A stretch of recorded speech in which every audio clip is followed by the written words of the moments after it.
Okay, in this video, we're going to talk about how to calculate half-life. So half-life is kind of a conceptual idea that sometimes students have a difficult time wrapping their minds around. There are three different types of half-life, actually. They follow a idea that's called kinetics, which is something that is discussed in AP chemistry. But you have, zero-order kinetics, first-order kinetics, and second-order kinetics.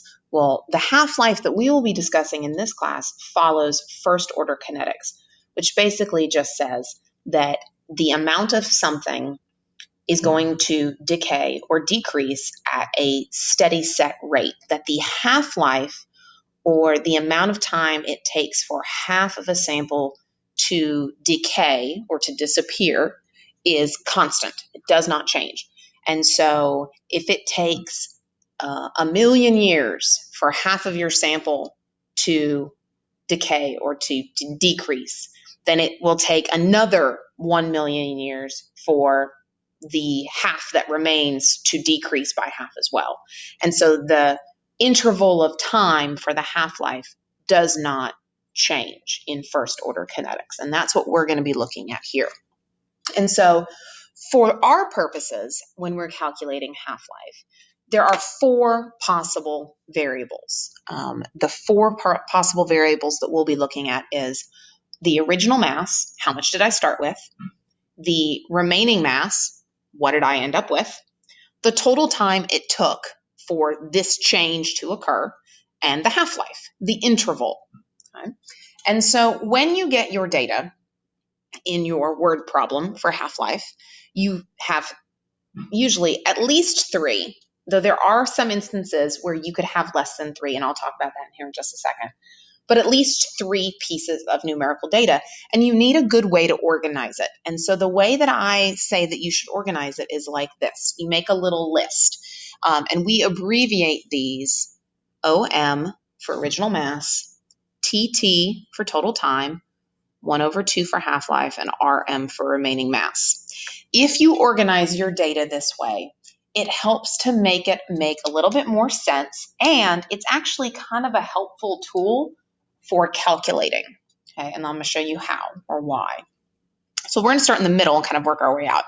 So because I've just told you that this follows first order kinetics and that the half-life does not change, if I have the total time and I have the half-life, the total time should be divisible by the half-life and give me a whole number, or very, very close, like 5.9 obviously rounds to 6.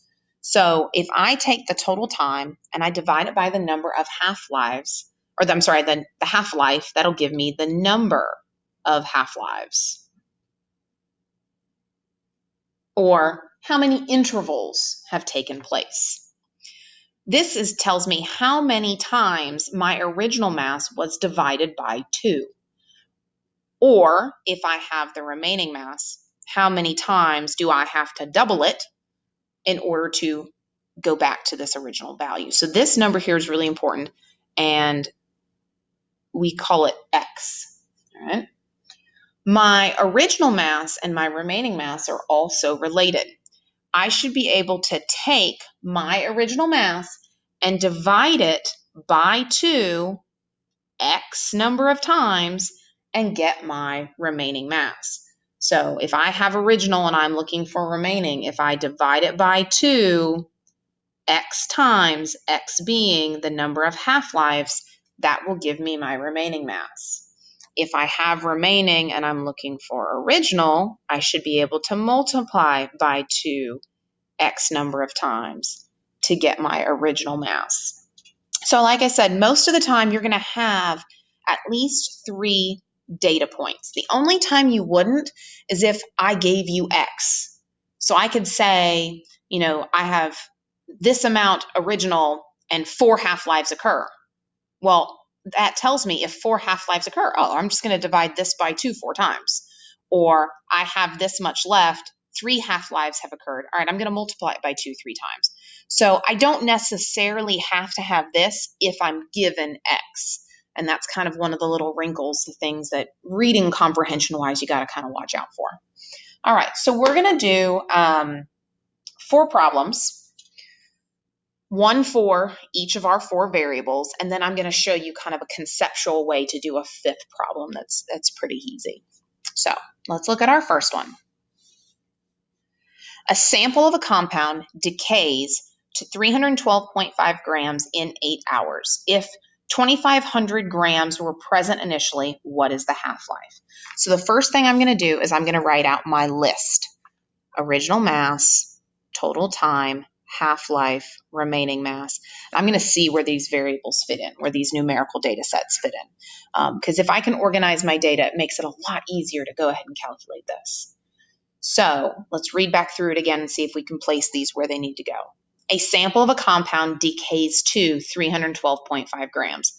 Decays to, that seems like an end point, so I'm going to fill this 312.5 grams in as my remaining mass. In 8 hours. That seems like a total time, 8.0 hours. If 2,500 grams were present initially, that's my original mass. And do notice there is a decimal point there, so that's going to have sig fig implications. What's my half-life? All right, so I know my original, I know my remaining, and I know the total time that has taken place. What I need to figure out is how many intervals did it take for me to get from 2,500 to 325? Essentially, what's X, right? How many half-lives have taken place? So the easiest way to do this is to take the 2,500 in your calculator, start dividing by 2, see how many times it takes you. You can also do this one without the calculator because the numbers are pretty straightforward, and I trust that you can all do math in your head. So 2,500 divided by 2 is 1,250, right? That's one half-life, one interval. I haven't reached my remaining mass yet, so I'm going to divide it by 2 again. So 1,250 divided by 2, 625. That's 2 intervals that have occurred. 625 divided by 2 is 312.5. That's 3 intervals. So how many half-lives have occurred? How many intervals have passed? 3. 3 intervals have passed. Okay. So what do I know? What can I figure out now? Well, I know that the total time divided by the half-life gave me 3 intervals, which means that because this is first order kinetics and my half-life does not change, if I take the total time and I divide it into 3 equal units, isn't that my half-life? It should be. So 8.0 divided by 3 gives me 2.6667. This is in hours, so this would also be in hours. All right, now check out your sig figs here. This had 4, that had 2, this had 4, 2 is the smallest value. I can go with 2, so what? 2.7 hours. So each half-life is 2.7 hours. Okay, all right, let's look at the next one. The half-life of a sample is 1.69 minutes. If over 6.75 minutes, a sample decays to 0.647 grams, what was the original mass? All right, so again, original mass, total time, half-life, remaining mass. So I don't know the original mass. That's what it's asking me to find. My total time is 6.75 minutes. My half-life is 1.69 minutes, and my remaining mass is 0.647 grams. Okay, so I know the total time, I know the half-life. That will allow me to figure out the number of half-lives or the number of intervals I'm dealing with here. So take a calculator, 6.75 divided by 1.69. 3.99. So 4 half-lives, right? 4 half-lives have taken place. So what does that mean to me? Well, if I'm left with 0.647 grams after 4 half-lives, that means 4 periods where the amount I had was divided by 2, divided by 2, divided by 2, divided by 2, then I just need to undo that, right? I need to double it 4 times. So there's 2 ways you can do this, right? I can take my calculator, I can take 0.647 and I can go times 2, times 2, times 2, times 2, 4 times, right? 4 times, 4 intervals, 4 times. Or a little bit easier, 0.647 times 2 to the 4th power, right? A lot less typing in, a lot less chance that I might miscount the number of times 2's that I'm multiplying. I will show you they do come out with the exact same answer. So 6.47 times 2 times 2 times 2 times 2, right? Or 0.647 times 2 to the 4th power, same exact answer, right? This was a heck of a lot easier, especially when you start dealing with something that has 30 half-lives. You don't want to be multiplying times 2 30 times or dividing by 2 30 times. It's much easier to put 2 to the whatever power, the interval that you're dealing in.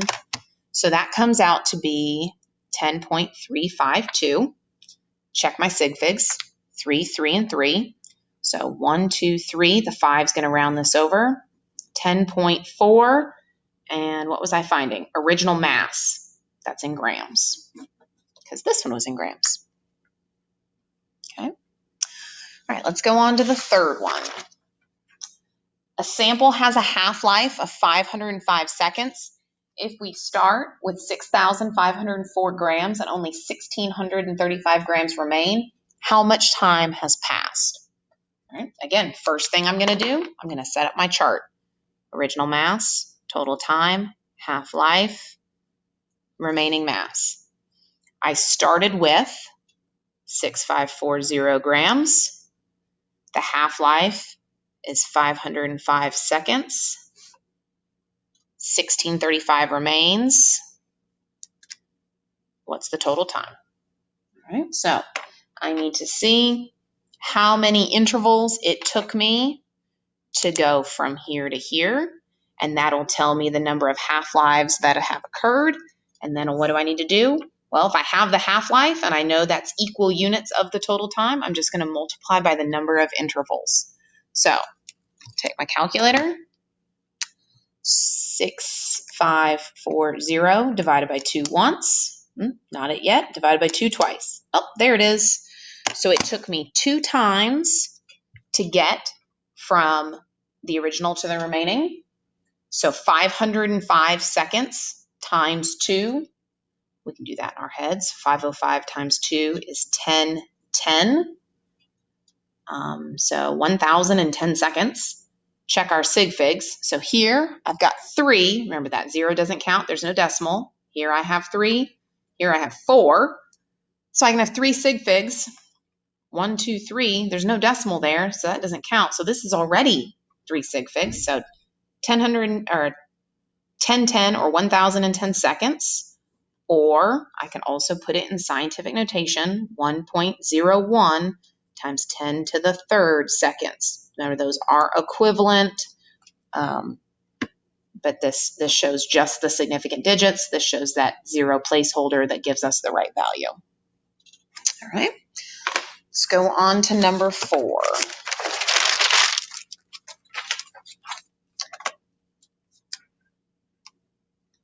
Half-life of our sample is 2,865 years. If 5,730 years have passed, how much of a 5.0 times 10 to the 5th gram sample remains? So what do we do first? Set up our chart. Original mass, total time, half-life, remaining mass. Let's see, half-life is 2,865 years. If 5,730 years have passed, how much of here's my original mass, 5.0 times 10 to the 5th gram sample remains. All right, easy enough. We have total time and half-life, so we can figure out how many half-lives have passed, how many intervals. So 5730 divided by 2865 gives me 2. So 2 half-lives have passed. I have the original. I need to find the remaining. So 5.0 times 10 to the fifth divided by 2 to the second. Depending on your calculator, you might want to put that in parentheses. It's never a bad idea to put it in parentheses. You never know how your calculator is going to take those values depending on how you type them in. So 5.0 times 10 to the fifth divided by 2 to the second gives me 125,000. Is that grams? Yeah, grams. All right. So I know now how much is left. The only thing I need to do is to check what? Sig figs. 2, 3, 4. I can only have 2. 1, 2. This is going to round over. So I can report my answer either as 130,000 grams, or I can put it in scientific notation, 1.3 times 10 to the fifth grams. Either one, perfectly acceptable. Both mean the exact same thing. Okay. All right. So that's the kind of the end of the math ones. I did want to show you one kind of conceptual one that sometimes will trip people up, even though it's pretty straightforward. It's just a little different when we've done math, and then I give you a conceptual one. So let's look at this conceptual one here. A sample of radium has a half-life of 3.75 hours. What fraction of the sample remains after 15 hours? So organizing our data, original mass, total time, half-life, remaining mass. I have the half-life 3.75. I have the total time 15. I'm not given an original mass, and I'm not given a remaining mass. But the key here is that this is asking for a fraction, part of a whole, right? So I need to figure out how many half-lives have occurred before I can address this. So 15 divided by 3.75 is 4, right? So 4 intervals. So starting with some amount, right? What do I have left after 4 intervals? Well, here's the beauty of this. It doesn't matter. It doesn't matter what I start with because the answer is a fraction, right? I can start with 1,000,000 grams. After 4 half-lives, I'm going to have the same fraction of that 1,000,000 grams left as if I started with 1 gram, because it's not the amount numerically that I have, it's what proportion of that amount do I have left. So I like to do this by drawing a box. So let's draw a box. All right. It doesn't matter what numerical quantity this box represents. Starting off, the box is 100% not colored in, right? So how much of my box is not colored in after 4 half-lives? Well, let's start. So I have this box after 1 half-life, right? Half of it is colored in, half of it is not, right? So after 1 half-lives, my fraction that remains would be 1/2. After 2 half-lives, my fraction that remains would be 1/4, right? Again, it doesn't matter specifically the amount, it's the fraction of it that remains. After 3 half-lives, right, what would be left? 1/8. After 4 half-lives, what is left? 1/16. Now I could easily keep going. 5 half-lives, 1/32. 6 half-lives, 1/64. 7 half-lives, 121 out of 128, right? I could just keep going. That number on the bottom is just going to keep doubling. So when I'm looking for a fraction, right, I don't have to have an original or remaining mass. I just have to think about how many intervals have passed and what percentage or what fraction is going to be left. Okay, hope that was helpful.